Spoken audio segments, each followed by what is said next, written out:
Bros. This is the All Bros podcast. I am Jonathan. And I'm Caleb. And we are a couple of aspiring filmmakers that love to watch and critique movies, but also enjoy a bit of the nerd life. Even with... I need the script here, man.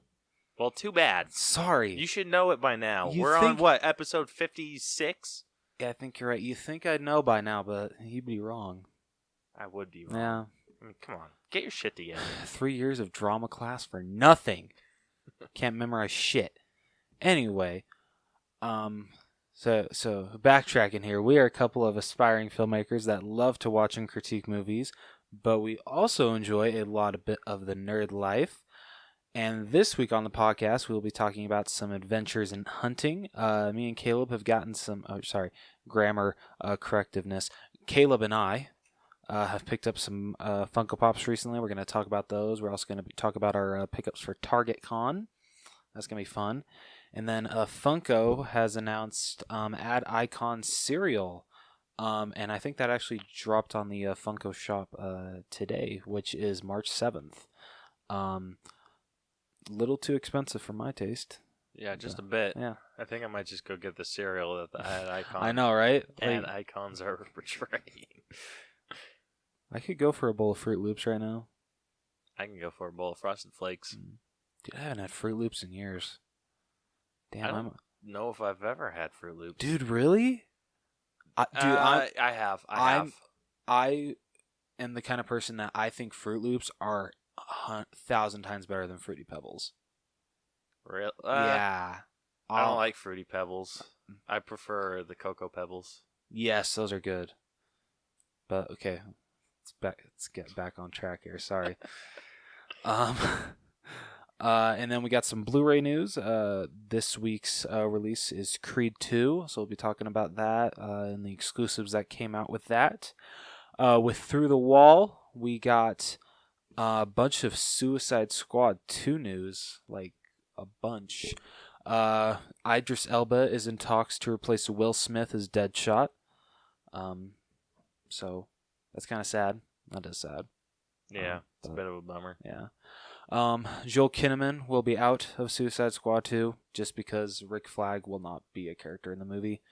And then got kind of what's the word? I'm like really messing this up bad today. This is like just really, a little bit. Like damn. We got kind of a rundown of what characters James Gunn might want to use for his Suicide Squad movie, which is like completely different than what we got in the first one. Like I think literally the only ones that are returning are Deadshot and Harley Quinn. That's a bummer. I'll miss you, Captain Boomerang. And then this week's sneak peeks, we got finally the second trailer for Shazam. Took a couple months. Oh, so good. Yes. And then we also got another trailer for Hellboy. Which Caleb, I forgot to put that down. Caleb, what the hell? My bad. You're welcome that I remembered. Whatever. We're even now that you forgot the damn intro. Okay, fine. All right, I'll give you that. And then, after all that good jazz, we have our main event of the evening, which is our All Bros breakdown of How to Train Your Dragon. Referred to us by our good friend Vic at Tailgate Talks. So thank you, Vic, for that recommendation. Yep. All right, what do you say we get to it? I say let's do it. All right.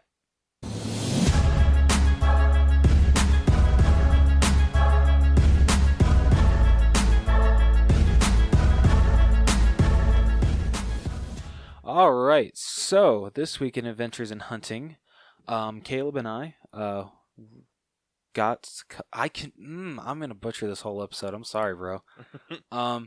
We picked up a couple of Target Con Pops. Well, one each. So, got a little story here. Story time here. So, Target Con was this past Friday, and me being the person that I am, I didn't feel like waking up early, so I didn't get to the store until probably past 10 o'clock.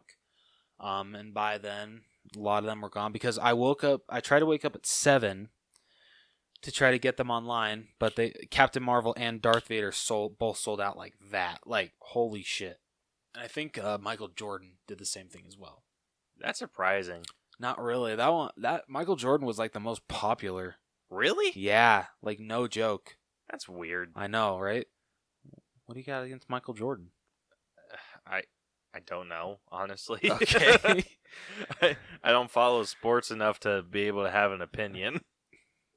We're the kind of guys that have you seen that episode of The Big Bang Theory when Leonard's trying to impress Penny, and he just writes "Ghost Sports" on his stomach? Yep. Yeah, that's me, and I feel that's you too. Oh, that's totally me. Yeah. Except I wouldn't pretend to like sports for a girl. Okay. Respect. Got standards. So I got there a little after 10, and they moved them from customer service to the entertainment section, and I was able to secure for Caleb the last Captain Marvel that they had. Hell freaking yeah. And they did not have any Darth Vaders left, but we're going to come back to him shortly. But they still had a bunch of Jacks, Hedwigs, Ewoks. I think wasn't the other 10-inch an Ewok? Yeah. Okay. Literally, they still had all of them except for those two. And Michael Jordan. What about Toothless? They did not. The guy said he had one Toothless in the back, so I'm assuming someone bought that. But they still had a bunch of the Wayne's World 2-pack, the Titanic 2-pack. They had a shit ton of the Lion King shirt. So yeah, the AF was pretty stocked when it came to this con. So that was the only one that I was able to get, and I got it for Caleb. But as I was looking at the regular Funko section, I pulled out a common Captain Marvel, and lo and behold, behind that was the Captain Marvel chase, and I lost my shit. Okay, maybe on the inside, not like really. I wasn't, like jumping and dancing around because. Well, that's a significantly less fun story. I know. I think everyone was thinking like throughout the entire store of Target, or at least through the entire right half of it, you could hear a squeal. Next time I find a chase in the wild, you will hear that. But yeah, it's been quite a while since I've snatched a pop that fast. And there was a little dent on the top, but I don't give a shit. I do not give a shit because I cannot believe I found this chase. I'm freaking out. So that's all I picked up for that day, and then actually today I went to Target before Caleb and I met up, and I don't know why it was where it was, but as I was heading towards the pop section on an end cap of movies, there was the Target exclusive Darth Vader glow in the dark. I guess someone returned it, or I don't know, but I snatched that bitch up so fast, and I didn't run, but I speed walked to the check stand.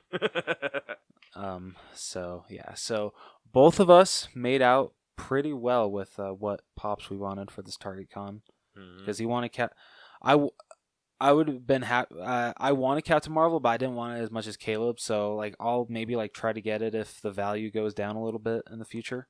But I wanted Darth Vader the most.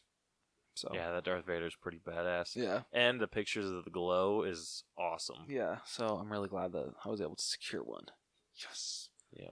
We also we went out hunting today, and was looking around, and I actually picked up a few. I actually picked up more than you. Yeah, he picked up 2 Funko Pops. It's insane. Yep. I picked up the Captain Marvel Common, which I freaking love. Yeah, she looks great. Yeah. So, I think I've said this before, but I didn't really want the chase. Even if I did find it, I don't think I would have bought it because I have the comic book Captain Marvel pop, which she has her mask. It basically looks like the comic book version of that chase. Yeah, that's really so nice. I have the one with her in no mask, just the common, and then like you said, the Target exclusive one now that glows in the dark, and the glow is freaking amazing. It's awesome. So, are there any other Captain Marvel pops you want to get? Not really. You don't want Vers or anything? No. Okay. I think I'm good on Not even that Goose? front. No, not Goose. Why don't you want Goose? Because Goose is a cat. Dude, they had I think one left of the Flocked box lunch exclusive when we were out. I was so tempted. So tempted. But I resisted. I'm proud of myself. And then the last one that I bought was the Bulbasaur. And apparently this guy is kind of hard to find, at least in stores. Yeah, I have I'm not the value of Bulbasaur better skyrocket, because I don't know about that. He's a common dude. I know, because the lady that sold this to me at box lunch, she's told me, because there was a ton of them. Yeah. So I was looking through them, found the best one, went to go buy it, and I was going to put that one down because she said I couldn't use my two $5 off coupons on the same purchase. So I was like, all right, whatever. I guess I don't need Bulbasaur today. But she I don't know if she conned me or not, but she told me, oh, Bulbasaur is selling really quick. And I'm like, oh, damn it. So I separated the two purchases so I could use the $5 off coupon on both. And it better go up, is all I'm saying. At least you have him. Yeah, at least I have him. That is all that matters. Bulbasaur has always been my starter go-to Pokemon. I really hope they release a Squirtle. I really do. Dude, they have to. Yeah, they do. Dude, can you imagine a 10-inch Charizard? That would be so cool. That'd be so cool. That's the only Pokemon I can think that really needs a 10-inch one. Pikachu got one. Yeah, that's true. 10-inch Jigglypuff. That I don't know if I could not buy that. Right? That'd be awesome. Damn it, I want that now. Really badly. Or a 10-inch Meowth. Don't tempt me, asshole. Oh, I hate you. Alright, moving on. Well, today I also I only picked up one Funko Pop, and that was at Hot Topic. And because I had a $5 off reward, I picked up. Okay, is it Red Robin or is it? It's Red Robin. It's Red Robin. Okay. Yeah. I guess that's what I'm they not call gonna him. sing it. Yum. You bitch. But yeah, I had to have this one. It looks amazing. This and the Joker one, how he's wearing a torn off face, which is super, super creepy, but awesome. I still got to get him. He looks fantastic. But these two are some of the best Hot Topic exclusives I've seen in months. These are fantastic. They're pretty great. Yeah. So I had to pick them up, and I only paid $8 for them, so you can't beat that. Be real hard to. Yeah, no kidding. Seriously though. Well, another good one that's come out this year, and I ordered it a couple weeks ago, so it should be coming soon, or last week. Lilo, the Hulu Lilo. Oh yeah, that's a really good one. Yeah. So those three are the best I've seen from Hot Topic in a while. What did you think of the Shazam one? What the glow that you were telling me about, and how it kind of makes the logo look weird. I think I'm just gonna get the common. I don't feel I need to get the exclusive now. Yeah, I want to get Shazam and Freddy. Yeah. But the Shazam one, the glow in the dark, the bolt is yellow, and it kind of changes the color with the glow in the dark paint. What does it change it to? So it's still yellow. It's just a really neon yellow, and I don't really dig it all that much. I'll have to look at the glow after we finish. But yeah, the way you're explaining that, I don't like that either. Yeah, the glow isn't super significant enough for me to want to get it. I guess yeah. Even though I thought the idea of it was really cool, Yeah. but I think that can be said about a lot of things. You're not That's wrong. what bad relationships are like. You don't love him, you love the idea of him. And that's my relationship with the Hot Topic Shazam. Oh my gosh. Oh, that was funny. All right. Along with also in Adventures in Hunting, we also got Ad Icon cereals. They are for Frosted Flakes. What was the other two? It was Frosted Flakes. Frosted Flakes. Shut up, smart ass.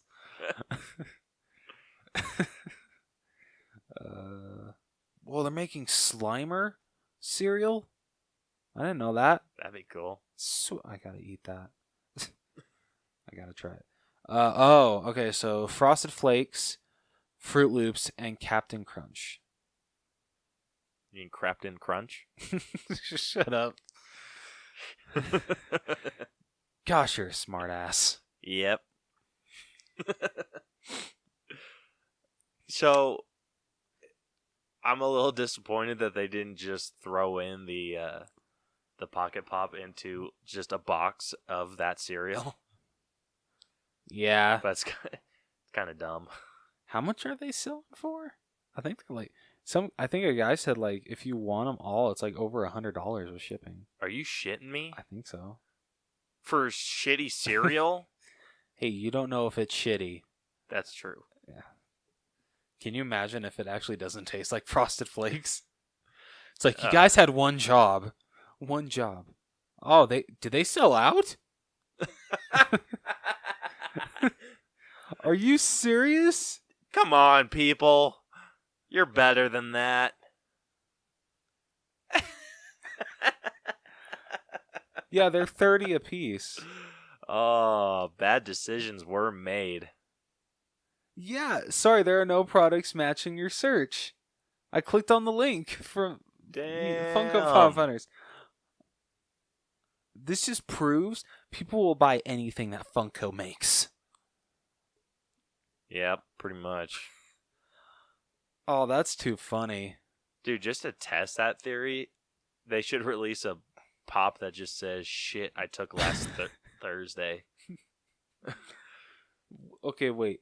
And make it a Funko Shop exclusive and see how fast it sells out. Well, some don't. Like that one that was released today, like the Ninja Monkey or something like that. Oh, Ninja or Monkey Assassin? Yeah, it's a cool looking pop.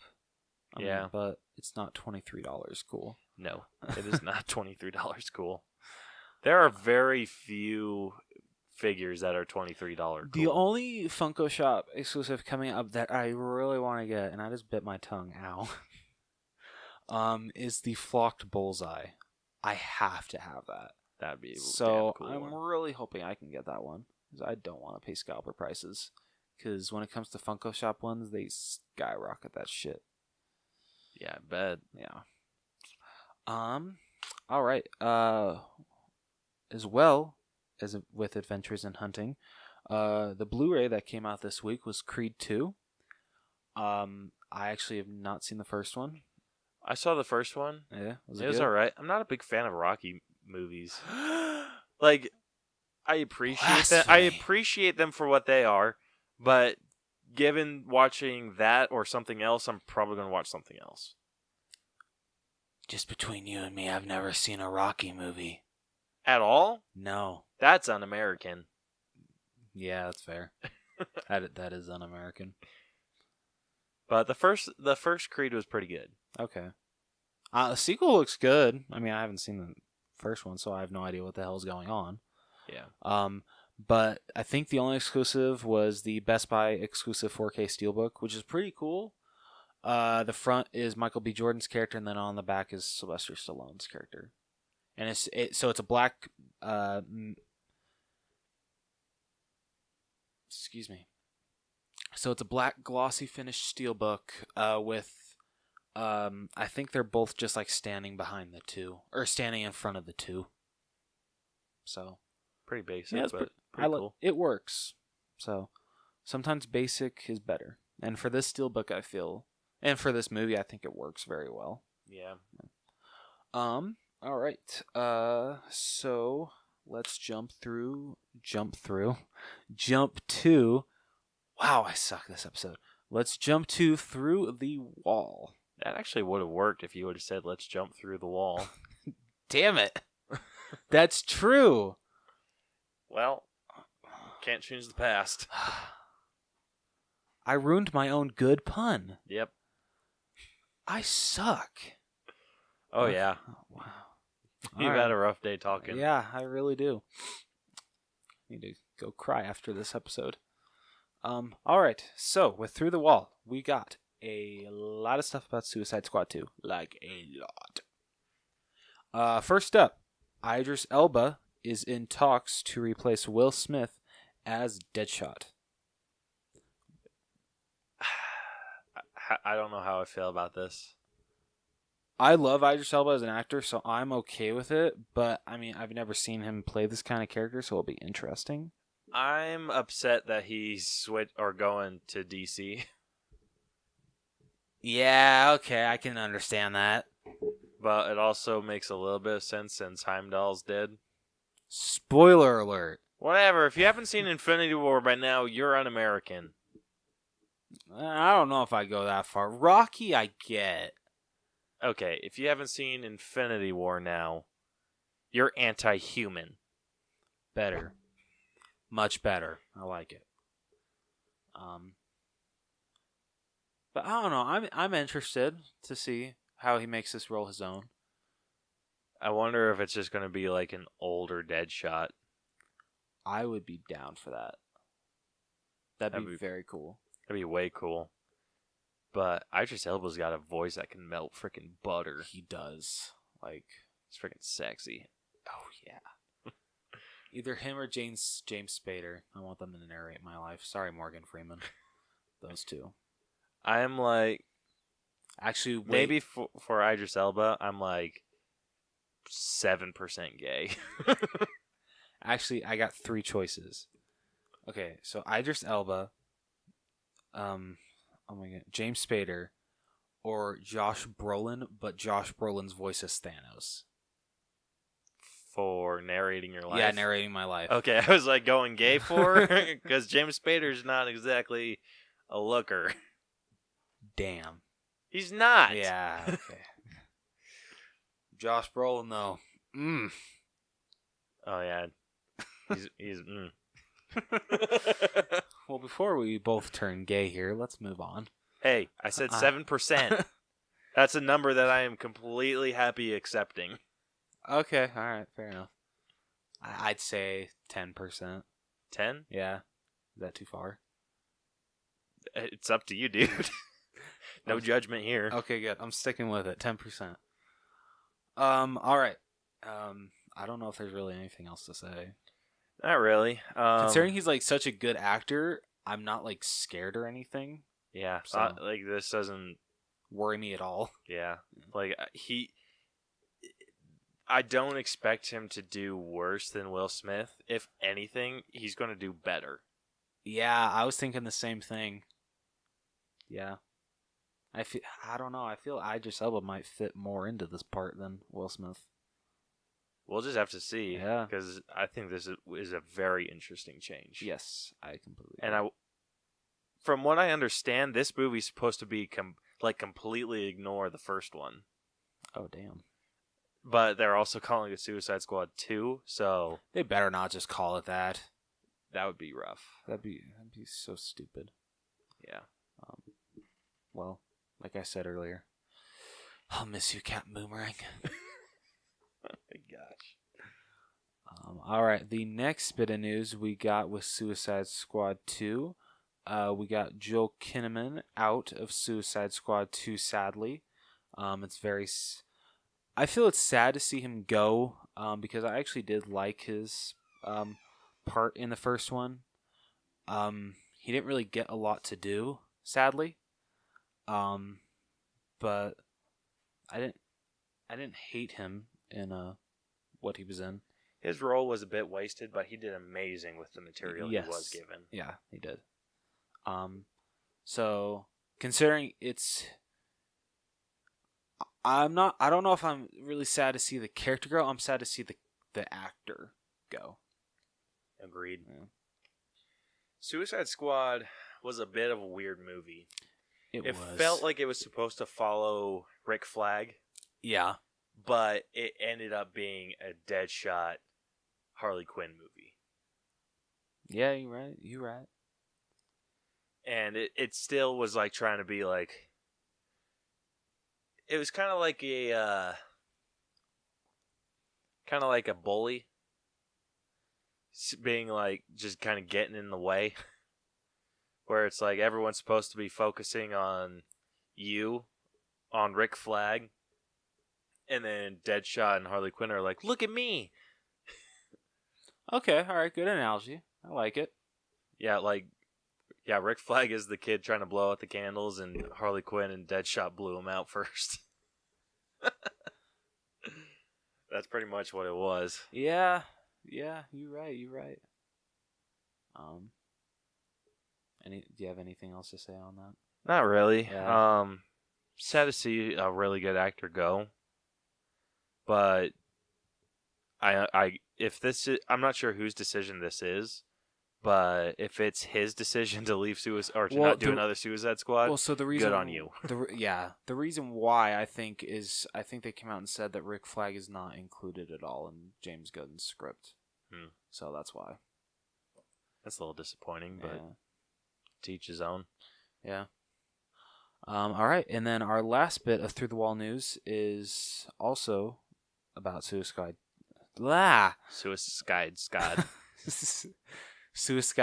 2. And that is kind of like the roster that James Gunn has released. And I think I have some of those. And it is bad.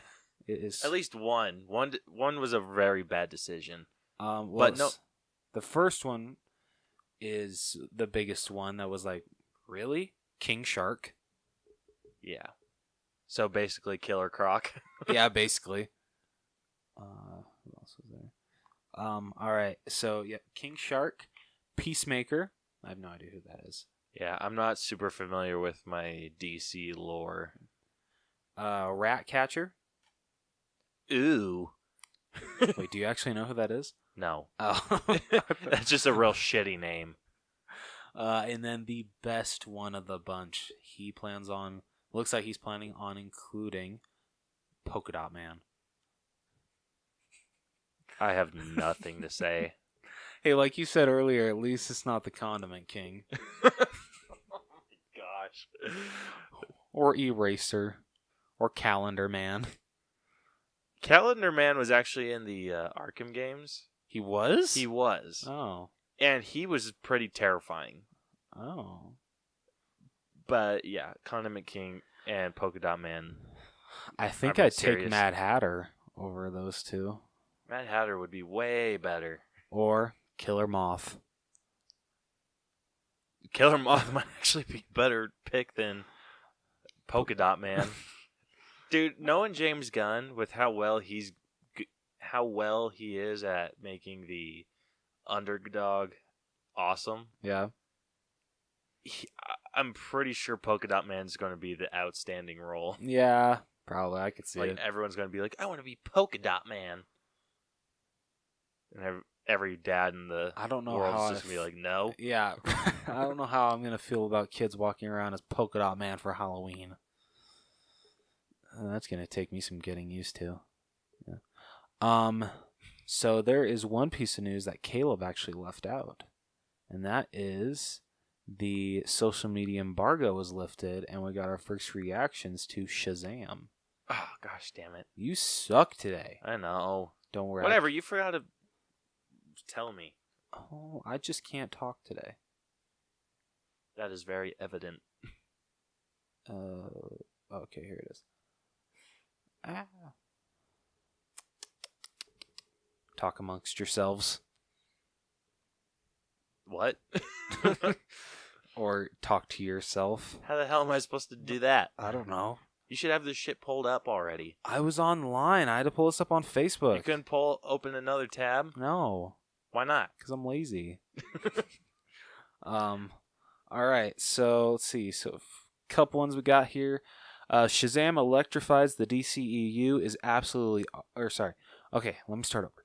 Shazam electrifies the DCEU. Zachary Levi is absolutely amazing as Shazam. Shazam is like Superman 1978, The Goonies, and Harry Potter all rolled into one movie. Another one is Shazam is big, goofy, lovable, and unlike anything DC has done before. Definitely in the vein of Tom Hanks' Big, but with superhero action and lots of Batman and Superman references. I dug this film so much I wanted to give it a bear hug at the end. DC movies keep getting better. That's promising. That is very promising. I cannot believe that Wonder Woman, Aquaman, and Shazam are going to be like the cornerstone of DC. I know, right? Now. I never thought I'd hear that. All right, we got two more. Shazam is a superpowered big, and I loved every second of it. A colorful, vibrant, vital addition to the DCEU. Vivid, character-driven action, heart-rending, my bad. Heart-rending central relationships and fully earned, totally satisfying emotional moments. Super hilarious, super thrilling, super awesome. And then the last one is Shazam is an absolute delight, super vibrant, tons of heart, and a great, fun-loving vibe. The family element is a big charmer, and so is the humor that comes with watching Zachary Levi explore his new powers. Said this after it, but it's worth repeating. What? Okay. Okay, ignore like that last sentence I said. It was kind of weird. But yeah, it looks very, very promising. Hell yeah. I'm super excited. So this may even be a opening weekend for me. Oh, dude, it's gonna be opening weekend for me, hands down. Super pumped. Are there any others? No, that is it. Cool. So, let us move on to this week's sneak peeks.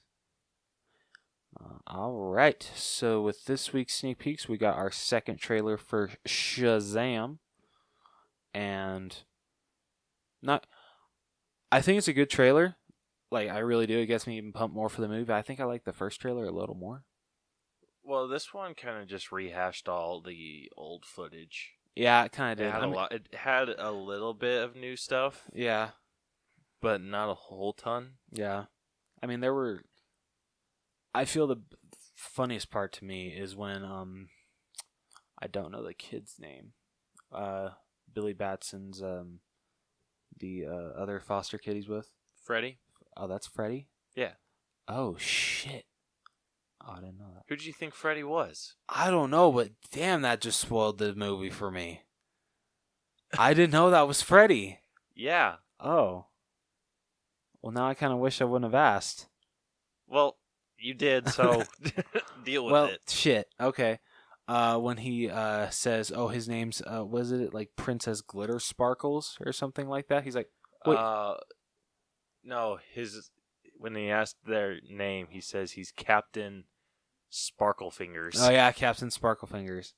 Yeah, and Zachary Levi turns around. He's like, "Wait, no, that's not my name." I was laughing pretty hard at that line. Yeah.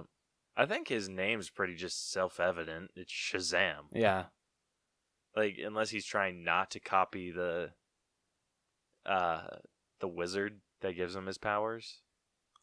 Well, but there's so much that we haven't seen. We're supposed to see, because I'm pretty sure Dr. Savannah is not the main bad guy. Oh. I think he's just kind of a side character to who the real main big bad is. So from what I understand, there are statues where Shazam's little cave is. Yeah. The wizard, not the Shazam. So where the wizard is, there are 7 statues, and they are supposed to be like tombs or representations of the 7 deadly sins. And those are supposed to be like demon creatures that come out and then like try to mess with the world, and then Shazam has to take them on. But from Interesting. what I'm understanding or trying to see is the Shazam family is supposed to come into play. And that would be badass. Yes, that would be really badass. Especially since some of the Shazam family kids are like really young. Yeah. Yeah, so Freddy's supposed to be one of them. He's the blue one. Okay. I have no idea how I did not know that kid's name was Freddy. Did they mention that at all in the trailer? I'm pretty sure. I don't remember that. You can just IMDb it. Well, I didn't. So it shows like who's playing Freddy. Yeah. And then it shows later down the list a random brown-haired dude with no title under his name. I wonder who it is. And then it shows all the other kids Zachary like Pedro. Levi stand-in. What? It's Zachary Levi stand-in. Calling it. Yeah, so it's funny because it's like shows Freddy or Billy Batson or Zachary Levi, obviously, then Freddy, then little Darla, a little like a Mexican dude, Pedro, and Eugene and Mary, and then so it's like them being like the other foster kids, and then later down the line you see an older Asian man, an older like Mexican dude with a beard, and an old like a late 20 or early 20s black woman, and then just some other brown-haired girl. Huh. And you're supposed to be it's not a surprise anymore. We're going to get the Shazam family. Yeah. And I hope that we get to see at least a shot of them about to turn, or like a group shot of them yelling Shazam together. That would be awesome. That'd be way cool. But I don't want to actually see them until the movie. At least maybe show their colors off a little bit. Yeah. Without the faces. Do you think they're actually going to show anything else of this movie? When does it come out? April 16th? No, I think it comes out like April 7th. April 7th? Yeah. Ooh. That gives them a month. April 5th. I'm going to bet that we get something April 5th? Yeah. Okay. I am going to bet that we get one more trailer. Okay. In a couple weeks. Like, do you think like... Okay, so it opens on April 5th. Do you think like maybe like the week before or sooner than that? I'm going to say week before. Okay. Maybe a week and a half. Okay. Yeah, that would be a bit of a short time to... That might... If they do release it... DC is usually good about putting final trailers out. Yeah, that's true. So... But I mean, I feel the time difference between the Shazam and Shazam trailer number 2 was pretty big. The gap between them might be the biggest I've seen in a while. Big. Yeah. So, I don't know, I guess we'll find out. But I mean, I'm still stoked for this movie. Still looks great. I'm still like, because someone else pointed this out in the comics, and I'm sure it'll be explained in the movie, just how like Billy Batson, when he's just Billy, he seems completely different than when he is Shazam. Yeah. Like, he seems way more kiddish when he's Shazam. But I'm sure that will be addressed in the movie. I think that you could easily justify it by saying that he acts like all up macho when he's Billy. Yeah. And then when he goes Shazam, his inner child gets released because he's like, oh shit, I'm in an adult body. And then that's where he's just like doing all the other weird stuff. So maybe and then that kind of like frees him to have a little bit more fun. All right. Okay, I could see that.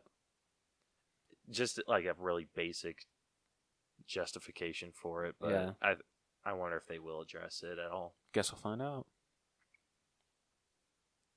All right. And then our other sneak peek that we got this week was the trailer number 2 for Hellboy, starring David Harbour. Right? It's Harbor. Harbour, my bad. And this looks freaking awesome. This was, I think, better than the first trailer. So much better than the first one. This one got me really excited for this movie. Yeah. So I'm on board. The first trailer was following the comedic aspect of it a lot. Yeah. This one was a lot more serious, which I liked, but also showed off that he is a freaking smartass. Yes, especially at the end. That. Like, oh my gosh, the ending is the best part of the whole damn trailer. Yeah. I appreciate that David Harbour isn't trying to copy Ron Perlman. Yes, I appreciate that too. He's trying to make Hellboy his own, and I think he's doing an amazing job so far. He's doing I fantastic. think there are some things where he's a little Ron Perlman-ish. Yeah. But overall, I think he's doing a very good job I at making completely this agree. his own. I completely agree. I think with that end scene, Ron Perlman's Hellboy would have been a bit more fighting, trying to fight back. Yeah. Not really talking all that much, and he's kind of being the smart ass through everything. And that it just works, dude. And I love that you can't really see David Harbour in there at all. No, you can't. It's insane. Prosthetics are amazing. Yeah. Dude, like I have such a hard time seeing David Harbour in there at all. Yeah. I compare it to how hard it is for me to see Sarah Jessica Parker in her character in Hocus Pocus. That's a good point. Like I have watched that movie a ton, and I cannot see Sarah Jessica Parker. No, you can't. You really can't. The other two, yeah, you can. Like, you can tell that, like, deep down, you can still tell it's Bette Midler. Yeah. And then I forget the other actress's name. Yeah, I forget hers too. Hers didn't really, like, she kind of, like, looks exactly the same. It didn't really look like they really applied any big makeup or anything. So yeah, but I love when I can't see the actor. That is always great. Yeah.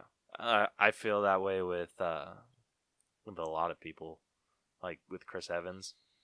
I don't see Chris Evans. I see Captain America. Yeah, RDJ. Mm-hmm. You only see Iron Man. Chris Hemsworth. You only see Thor. So Scarlett Johansson's a little different because I could still see Scarlett Johansson. I mean, I love the guy, but I kind of still feel that same way about Hawkeye with Jeremy Renner. Still see him a little bit. Do you? Yeah. Just because he hasn't had a whole lot to do. Yeah. I mean, thankfully, he's like, they're finally starting to let him do that. Mm-hmm. So he's finally starting to come into his own. So which one are you more excited for based off these trailers alone? I think I have to go with Hellboy. I am too. Yeah.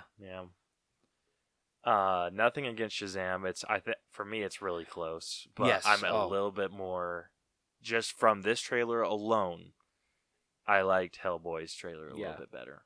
I think the ending alone makes this trailer, in my opinion.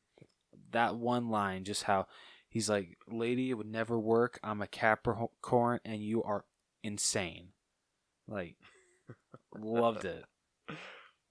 That was so good. I don't think Hellboy works any other way than rated R.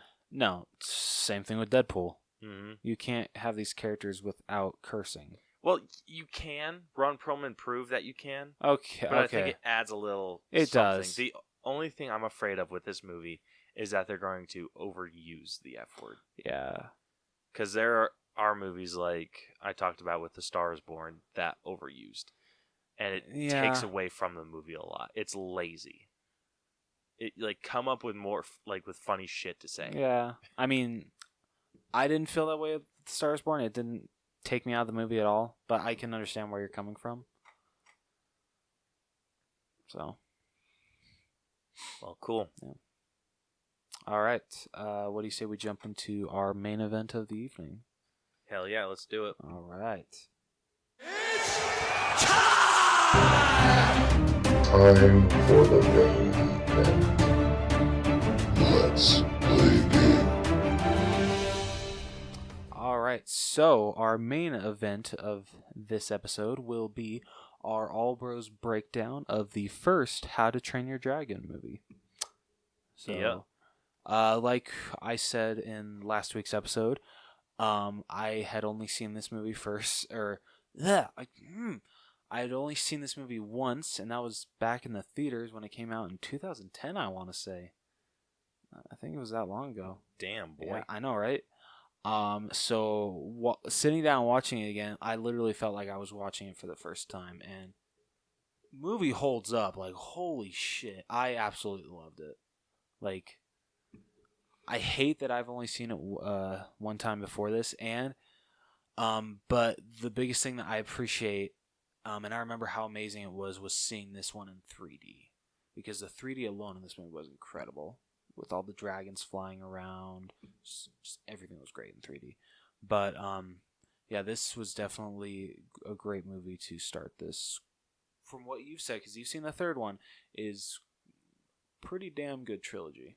It is a very consistently rated trilogy for me. Okay.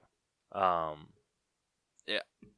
I've told you this. It's not a 100% movie for me, but the consistency of quality makes it a perfect trilogy. Okay. It's what I like about War of the Planet of the Apes. Yeah. It feels like they're all the same movie. Yes. And this is the same thing. They all feel like they group in together as one movie. That's awesome. I love that. That makes me smile. So we got this movie recommended to break down,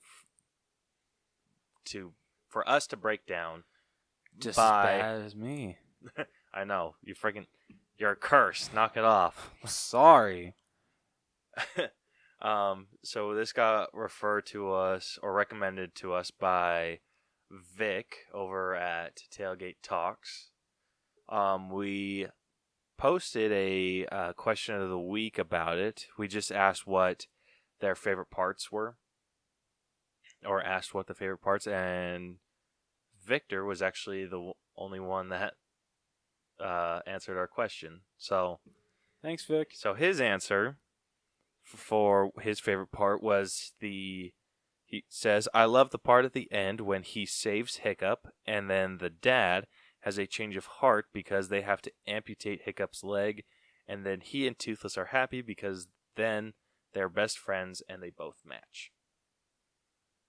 And I 100% agree with that. That's a damn good part. I love how when oh my goodness, oh shit, you might be referencing Astrid, right? Yep. Okay. When she asks Hiccup, like, why did you save him? Why did you spare him? Why didn't you kill him? And I love that his reaction was he was just as scared. He was as scared of me as I was scared as. I'm butchering this.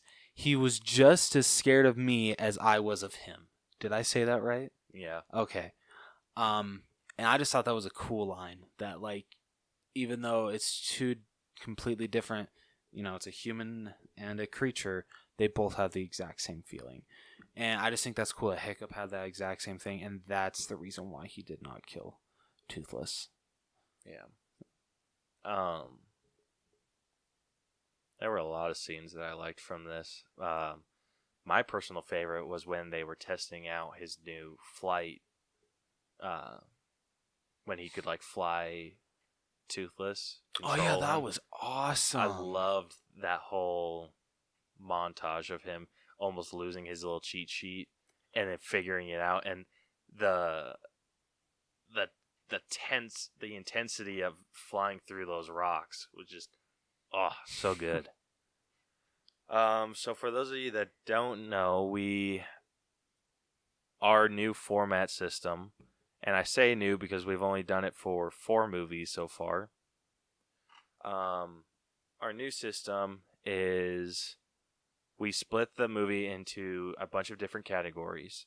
So the story, the theme, the acting, the character development, music, effects, costumes, and then the genre, like a genre-specific one, which this one was animation adventure. So we talk about how well it did as that genre. And then at the end, we come up with our final grade for the movie. So, first category, story. This was not a perfect one. No. It was a really basic story. Yeah. But I feel like it worked in its favor. Mm. Like I'm trying to think if there's like any really problems I have with the story, even though it's so simple. The simplicity worked in its favor, but it also didn't give a whole lot of things to like think about. Good point. With the Ballad of Buster Scruggs, that story it went everywhere. You could think about everything. Yeah. This, it's only one thing. Yeah, and it's a very narrow path. The focus of this was Hiccup, who is raised in a Viking town where he was born and raised to hate dragons and want to kill them, where he discovers that he can train them, and then like there's a different side to them, and it's maybe them. Like it's just his society that's the issue. Yeah. And it works. I had some issues with the ending a little bit because how do you think this went? They went to they were after killing the dragons, hunting the nest. Yeah. And they like the final the conclusion of this was a battle with the dragons fighting the big dragon. And it's just kind of like, oh, that fixed everything. Yeah, good point. I mean, I don't know if this was just me. I may need to go rewatch the scene again, but it feel like Hiccup's dad kind of like his like switch over to like wanting to do what his son was doing was like very abrupt. It was fairly abrupt. Okay, I'm just making sure I'm not the only one here. Yeah, so the story goes, Hiccup is not the strongest Viking. He wants to gain recognition, and the only way to gain status is by killing a dragon. So he's talking about all the different types of dragons, what that would bring as status. Then the Night Fury comes, and he catches it in a net, injuring his tail. And then from there, he goes to kill him, can't, releases the Night Fury. Releases the Night Fury. Then the Night Fury can't get away, so he goes and kind of goes to watch and I don't know what to say, like take care of, but it didn't start off that way. No, it didn't. Study their mannerisms a little bit, and see, like Brielle pointed this out to me. They are extremely cat-like. They are. That's a good point. I think some of them, like the big dragon, the Gronkle, yes, is a little bit more dog-like. Yeah, but Toothless and a few other of them very cat-like. That's very true. I like that a lot, actually. I mean, do you like that, or do you wish the dragons were more like dogs? I appreciate the cat, Okay. the cat mannerisms. I feel it works more. Yeah. It's kind of hard. Like, dogs, they love unconditionally. Yeah. Cats, you kind of have to earn their love. Yes, you do. And that's something I hate about cats.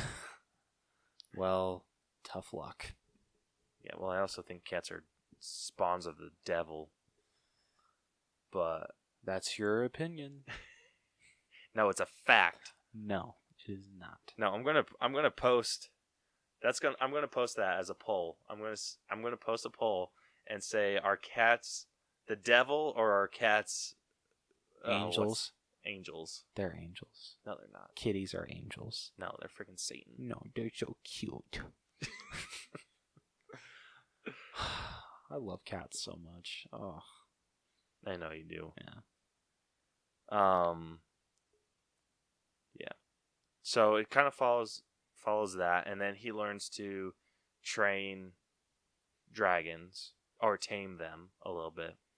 I was hoping you were gonna say, and then he learns how to train his dragon, or yeah. And I was gonna say, roll credits. Well, he doesn't get to training until he learns to tame. True. And then he learns all these little secrets about them, like their tickle spot, where it just kind of like deactivates them.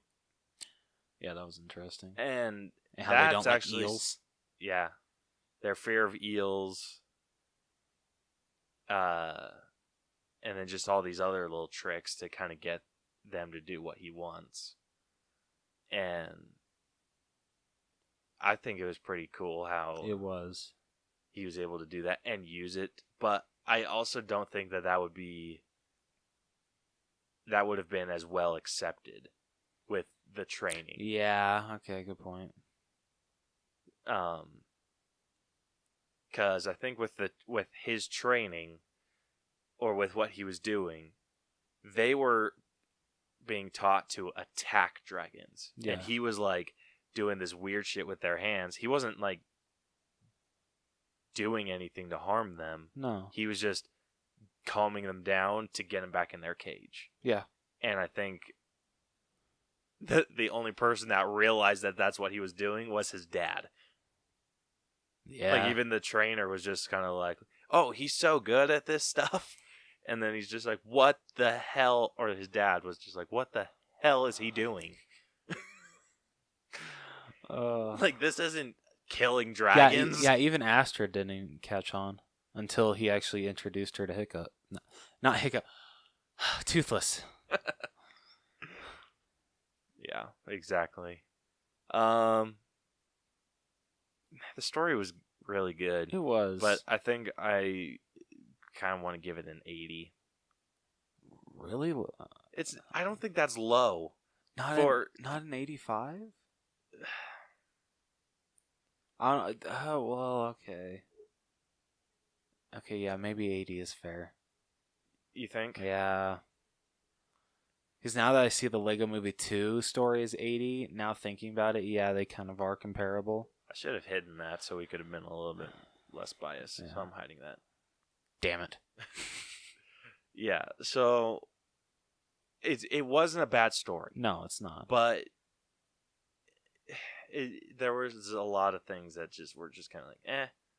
Like, what? Yeah, I would agree with you on that one. So the theme of this movie. This one, what do you think? What the theme is? What the theme is, yeah. I feel the theme is basically finding yourself and not being ashamed of it. Yeah, that's pretty good, yeah. Yeah, I didn't even think about that. What were you thinking? Well, I was thinking more of like society's view, just because we've been doing something for 7 generations doesn't mean we're right. Yeah. Okay, that's a good But one. I think the finding yourself kind of fits a little bit better with that. Oh. because it's kind of like finding yourself, even in a world of people that are different. Yeah. Just following what you're doing is a little bit better. That's actually pretty good Well, thank you. theme.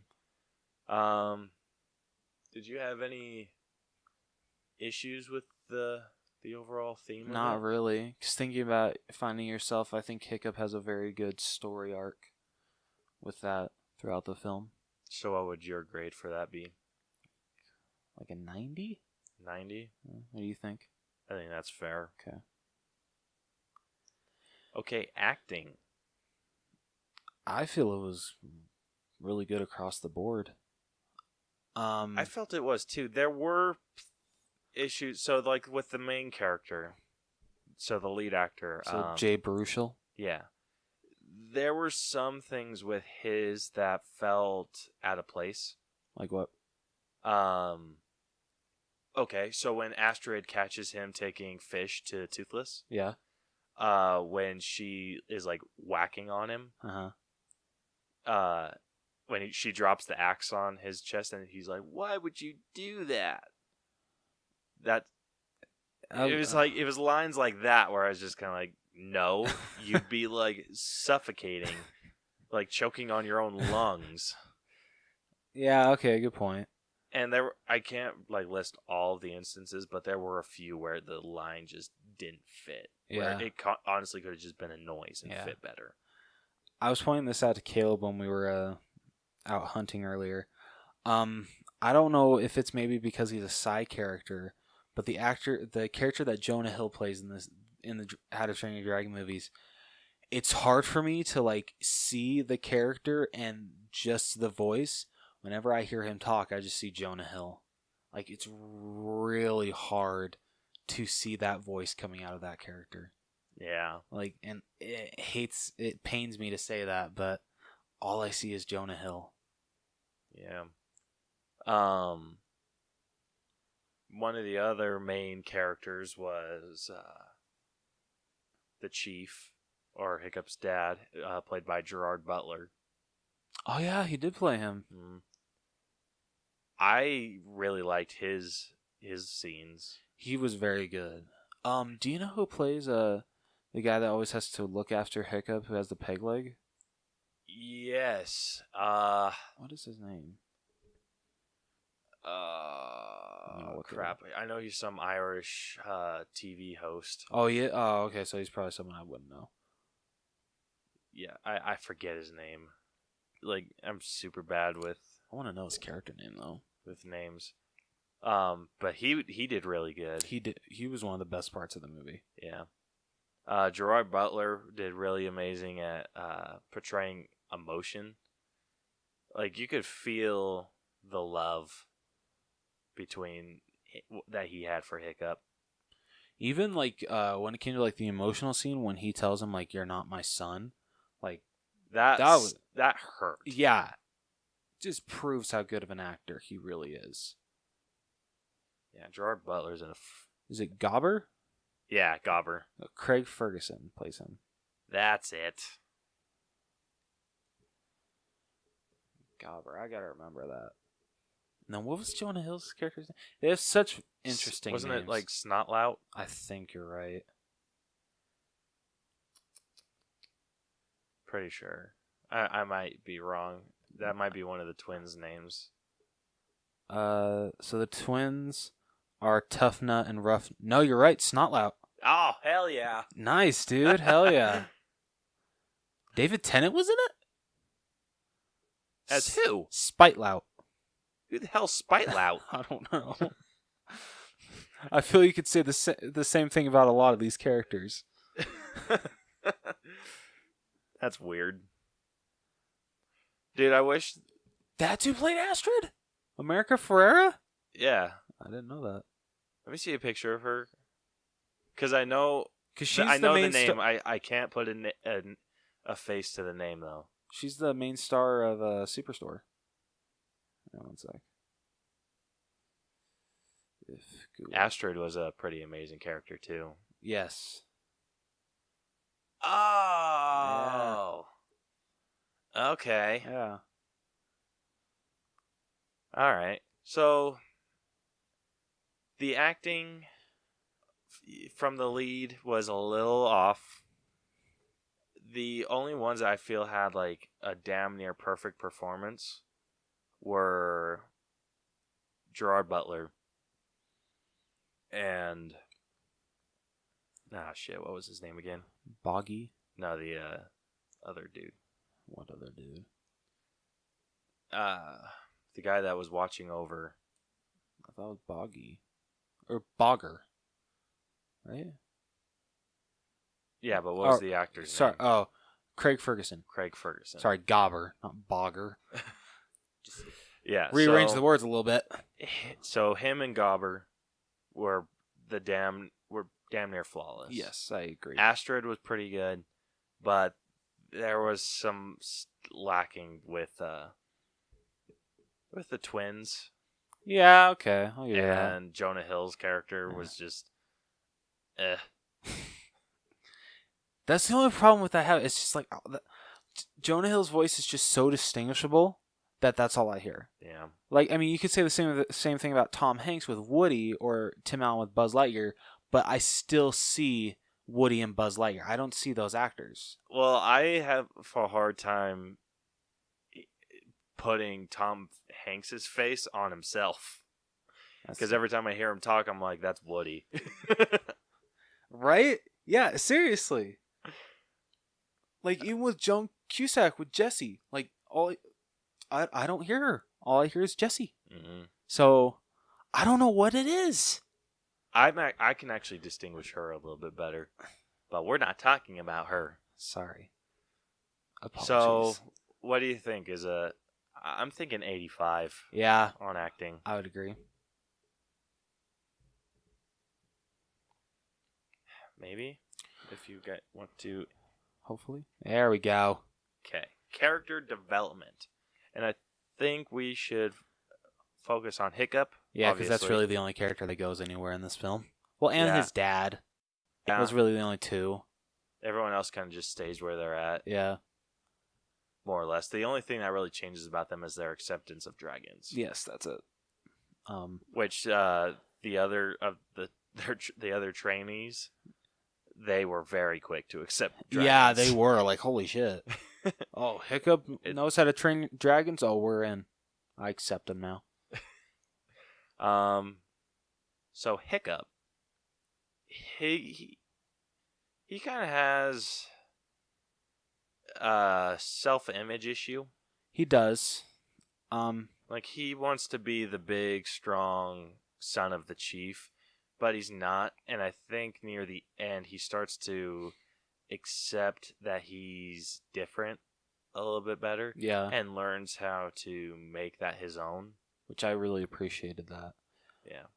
I did find it funny that, like, for, like, the first, probably, I think, like, 20 minutes of the movie, like, he is dead set on killing a dragon. That's all he wants to do so he can actually, like, move up in the tribe. But then, like, once, you know, like, he interacts with Toothless and everything, he, like, talks to his dad. He's like, you know what? I think oh my goodness. The village needs more, like, you know, knife sharpeners. We need, you know, village cleaners. I don't think we need more dragon killers. You know, I'm good. I don't want to be a dragon killer. But yet his dad is, like, on board now. He wants him to, like, learn to be a dragon killer. I thought that Isn't that just how it is? Yeah, I know, right? That was funny. Yeah. I did not get a dragon killer vibe from him at all. Oh, no. He didn't want to. No. He didn't. I think he knew deep down that he didn't want to. Yeah. It was just when he was put up against being able to, where he felt maybe safe enough to do something and not run. Yeah. Good point. When push came to shove, he didn't. Yeah.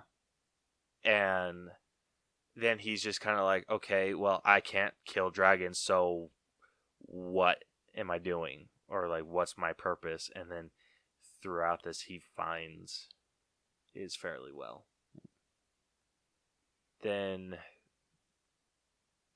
we also said the dad, right? Yeah. We also said that. The dad, very anti-dragon. Yes, like holy shit. His character development was rushed. It was, because like I told you earlier, and you agree, like it's kind of insane, like how fast he's like, oh, you know what? Yeah, I agree with my son. Dragons are cool now. Yeah. And just like how long was he out? 3 days? Yeah, I think so. When he woke up and found out like everyone's cool with dragons now? Yeah. Like that's a really long time for a lifelong hatred of dragons. That's a huge jump. So he had pretty good development when it came to his relationship with Hiccup, and it was just the development between his relationship of dragons that was a little like, not great. Yeah, I can agree with that. So I'm thinking 85. 85 too, yeah. Music. This one I want to give kind of high. I do too. The music worked really well. It was fantastic. There was no like crazy songs that came out of nowhere. I appreciated that a lot. There was really no like hip songs or like nothing. When it came to the score, nothing felt out of place. Yeah. So the one song that stands out, it like really hard in my mind, is when they're doing the training where the flying. Oh yeah, the epicness of that was just that was fantastic. Pumped, dude. I agree. That was fantastic. Yeah, I loved that. So like 90, 95? There were some times where it felt like they were repeating. So I think 90. Okay. Okay, effects. So I think we're just going to talk about like animation. Okay. And this came out in 2010. 2010. So this came out the same year that Toy Story 3 came out. I really liked this animation. Yeah, I feel it works for this type of movie. Like I would say that Toy Story 3 has better animation. Yeah, but it's a different kind of animation. Yeah, it is. So just for this type of movie, it fits really well. I had no problems with the animation at all. 95? 95. What did you do? I didn't do anything. Sure, that's what they all say. Okay, costumes. How did you think the costume design? I don't know what it is, but Hiccup's costume kind of bugs me. It does! Dude, it totally does! The rest look fine. Yeah. It's just Hiccup's that really bothers me. It looked like someone that got... Like someone Back to the Future him, and he Marty McFly'd the shit out of a Viking outfit. It seemed as though when his mother sadly left, his father's like, you know what, son, you can go ahead, dress yourself, and that's what he came up with. It did. Like everyone else's clothing, even Astrid and the other guys, theirs felt very armor. Yeah, like it was like more of a comfortable armor. Mm-hmm. But his just looked like a sack with with some fur on it. Yeah, with a nice fur vest.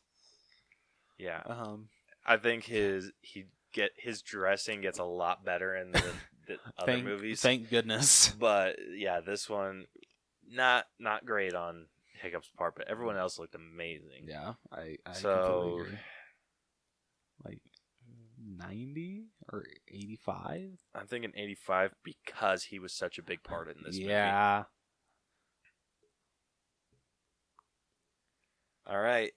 So this one is covering the overall the genre of it. So more of the adventure. How well did it do as an adventure movie? I think it did really well. I feel when the stakes needed to be high, they were really high, especially towards the end, like when Hiccup is falling into the fire and Hiccup has to literally dive in after him and risk his own life. Sorry, Toothless. Does that reference fail?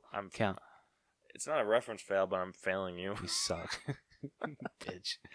I think it was a powerful moment where Toothless had to risk his own life to save Hiccup. That he loved his should I say owner?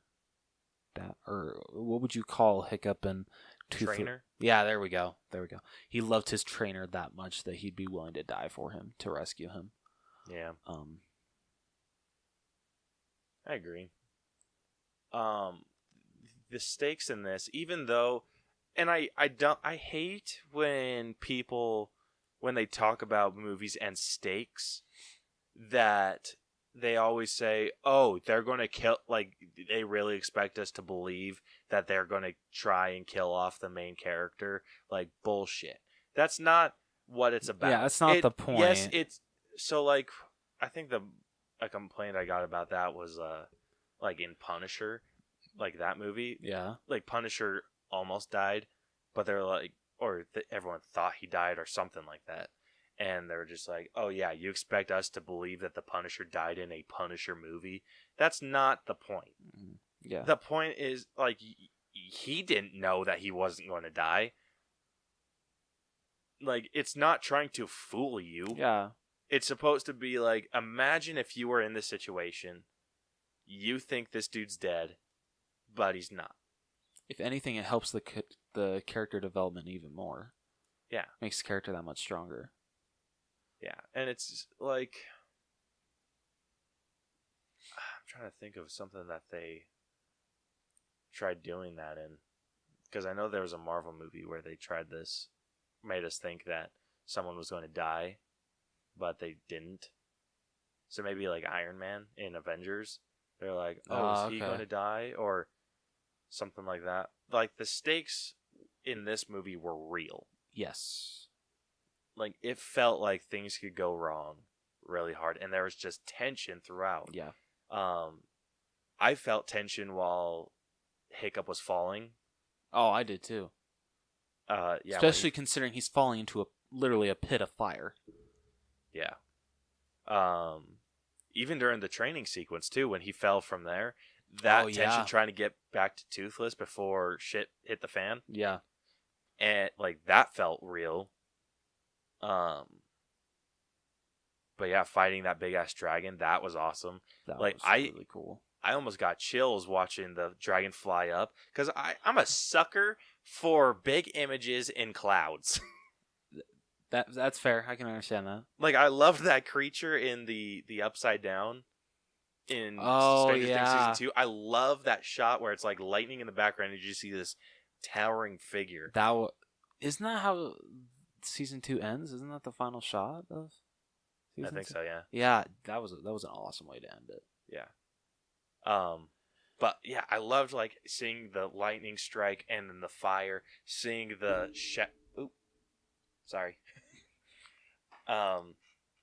just hearing the dragon just yell and then seeing his big ass image in the clouds. I loved that. It was pretty great. It took me by surprise that thing could actually fly. Yeah, no shit, right? I think it took everyone by surprise. Dude, I hadn't seen this movie in forever, so when he was like blasting the dragon and hitting it, and I'm like, dude, you're gonna piss this bastard off. Like, I forgot what he did, but he was just like popping holes in his wings. And then when he was flying down, it was ripping. Yeah. I was like, oh, like, you done goofed. Stakes felt real. Yep. Like, it felt like anything could happen, and anything did happen. Yeah, dude, no kidding. I mean, he lost his leg. I appreciated that the stakes were that high. Mm-hmm. That they didn't pretend that they didn't pretend it didn't happen. Very Thor Ragnarok esque. I mean, agree. obviously Thor Ragnarok got it from them. Yeah. If they did at all. But we'll never know. Yeah, but yeah, the stakes were real and they don't ignore it. And I loved that. I so much appreciated that. So, what are you thinking on grade? Like a 90? A 90? I think that's fair. Okay, and our final grade for this movie is... Ba-da-da-da-da. That was awful. that was. Come on. Sorry. I'll be better next time, I promise. Was a B+. Woo! Well deserved. Very well deserved. Very well deserved. I actually highly agree with that score. Yeah. But it'll be interesting to find out if the second and third rank higher or lower or the same. Mm-hmm. So I'm pretty sure it's going to be the same. yeah, but we'll find out. Yep, we will find out when we do that. I think that concludes this episode. Yes, I agree. Cool.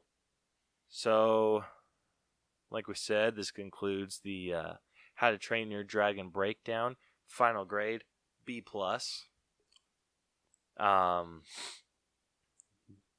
So, next week, we are going to be doing a breakdown of Captain Marvel. Aw, yeah. We are going to go see it this Sunday, Yeah. and it's going to be awesome. Higher, further, faster, baby. I'm sorry, I had to do it. I'll accept it. Yes. If you like this episode or want to check out more, you can... Oh, shit. My Damn, my we little, really my need little the sticky script. notes are gone, so I have to do this off the top of my head. So if you like this episode and want to hear more, you can subscribe to us on iTunes, Google Play, Stitcher, Spotify, basically anywhere you can find a podcast, we're there. Yeah. You can also follow us on social media. We're on Facebook at facebook.com/The All Bros, no punctuation. And we are also on Twitter at The All Bros, again, no punctuation. I'm going to be posting a question of the week. What did we decide we were going to do for Captain Marvel? Didn't we say favorite MCU origin movie? Yes. Okay. Okay, so we're going to do our... So the question of the week is going to be, what is your favorite MCU origin movie? And give us an explanation of why. And we'll read those questions off, or those answers, not those questions. Those answers off next week. I'm also going to be posting the post on whether cats are evil or cats are not evil. Come on, guys, please come through for me. Cats are amazing. They're angels. No, cats are Satan, They're and everyone angels. knows it. Vic, please choose. Cats are angels. No, you can't pander to different or to individuals. We never said that. You know what, bastard? I'll fight you. I was expecting, well, he's my cousin, so he kind of has to agree with what I say. Well, he doesn't have to. He's his own person. Gosh, Rose. Freaking communist. Apparently so. I didn't know it was this bad. Damn. If you guys have a movie recommendation for us, anything you want us to break down, anything you want us to do a Dreamcast on, anything you want us to do a showdown of, you can message us on Facebook, message us on Twitter.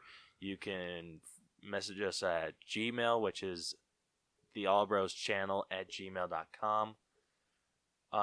Or you can go on our website, which is tinyurl.com/theallbros, and we have a form submission. So send us your answer to that, or send us your recommendation, or whatever the hell you want to send us, and we'll read it on the podcast next week. Video coming your way soon. Yes, very soon. Very, very soon. And we're going to be changing the format of that again. Yeah, because we feel the way that we have it laid out, it's a little confusing. It's a bit confusing. Yeah. Maybe one day when we're adults. We'll get this down. Yeah, but until then, this has been the All Bros Podcast. I'm Caleb. And I'm Jonathan. And we'll catch you guys next week. Deuces. Bye. I don't know. I wanted to try something different, and it totally backfired in my face. It did.